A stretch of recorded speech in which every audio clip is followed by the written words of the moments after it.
नमस्कार जय जगन्नाथ तुम चरण कमले यूट्यूब चैनल को आपण मानक स्वागत। मार्गशीर मास कृष्ण पक्ष अष्टमी को ओडिशा रे प्रथमाष्टमी बा पोढ़ुआ अष्टमी बोली कहा जाय थाए। प्राचीन हिंदू परंपरा रे मार्गशीर मास वर्ष आरंभर प्रथम मास अटे। प्रथम मास मार्गशीर एवं प्रथम मासर प्रथम अष्टमी को प्रथमाष्टमी नाम रे जना जाए। एही दिन घरर प्रथम बा ज्येष्ठ संतान को पूजा बंदापना करा जाय थाए। ज्येष्ठ पुत्र एवं ज्येष्ठ कन्या माता पिता सह समान होइथांती, तेणु सेमानंकु सम्मान जणाई एही पूजा करा जाय थाए। एही वर्ष 2024 रो प्रथमाष्टमी जदि तारीख हिसाब रे देखिबा तेबे नवेम्बर मास 23 तारीख शनिवार दिन पड़ुछि। एही दिन आमे एही पर्व को पालन करिबा। तेबे पिला मानकु केतळे पढ़ुआ करा जिवो, कौन रही अमृत बेलार समय।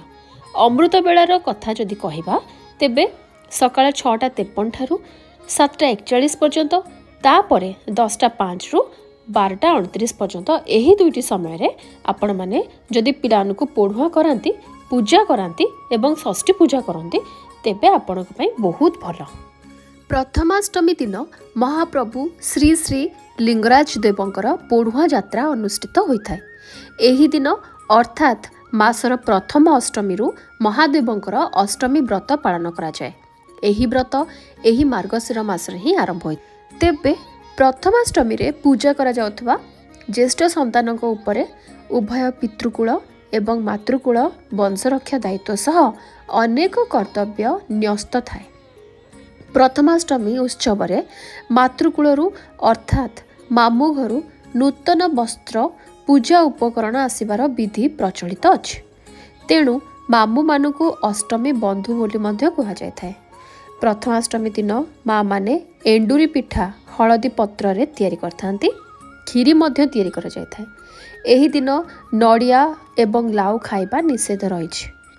प्रथमाष्टमी पूजा पूर्वरु जो स्थान रे ठाकुर को बसाइबे छुआ को बंदापना करेंगे सही स्थान को भल भावे धुआ पोछा करा जिबा उचित। जहाँ भी ठाकुर बास नथिबो ताकू भल से मजामजी करी रखि नबा उचित। हलदी पत्र जदि आनिथिबे ताकू मध्य काटिकी रखिदेबे। एही परि भावे सबु प्रस्तुति पूर्वरु करि नबा उचित। पूजा दिन सकाळू उठी नित्य कर्म सारी ठाकुर को पूजा करिवे। सूर्य को पूजा करेंगे, वृंदावती को पूजा करेंगे, द्वार गणेश ईशान ठाकुर सबुठी पूजा करेंगे। जो मानकर पिला नुआ पढ़ुआ हेबे से माने समस्त ठाकुर को वस्त्र अर्पण करिथांती। जो स्थान रे पूजा करा जिवो सेही स्थान रे चाउल पिठौ मुरुजरे जोंथिरे भी हो झोटी दिया जाय थाए। कलश मध्य बसा जाय थाए। कलश बसा जिबा लागि झोटी पका जाए। झोटी उपरे धान दिया जिवो, धान दिया जाए पूर्ण कलश बसा जिवो। कलश रे प्रथमे चंदन सिंदूर लगाइबे, तापरे सेथिरे टिके गंगा जल मध्य देबे। गोटे तंबा कि रूपा कॉइन मध्य पकेइबे। गुआ गोटे पकेइबे। फूल रे चंदन लगेई पानी रे पकाइबे। ता उपरे आंब डाल रखा जिवो। आंब डाल रे मध्य चंदन सिंदूर लगाइबे। ता उपरे गोटे नड़िया रे सालुकोना बांधी रखिदेबे। ता उपरे मूला मध्य रखा जाए। फूल दुब बरकोली पत्र ता उपर रखा जिवो। नूतन वस्त्र जहाँ भी थाए ताकू मध्य फूल एवं पानी दे पूजा करसला परे समस्त ठाकुर को स्पर्श करा जाय थाए। घरे जो पिठा बना जाइथिबो ताकू ठाकुर को भोग लगा जाए। ठाकुर पाखरे गोटे दीप लगा जाए जहाँ दिन जाक तांको पाखरे जळु थाए।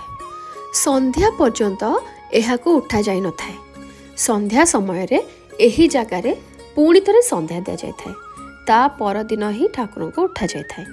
तापरे घरे जो पढ़ुआ छुआ थांती तांको पूजा करा जाए थाए।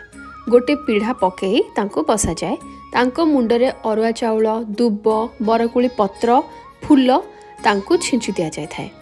आउ नुआ वस्त्र पिंधि बंदापना करा जाए थाए। तापरे छुआ प्रणाम करंती ठाकुर को। तापरे घरे जो वयोज्येष्ठ लोक थांती तांको मध्य प्रणाम करथांती। प्रथमाष्टमी दिन महाप्रभु बलभद्र पढ़ुआ होइथांती।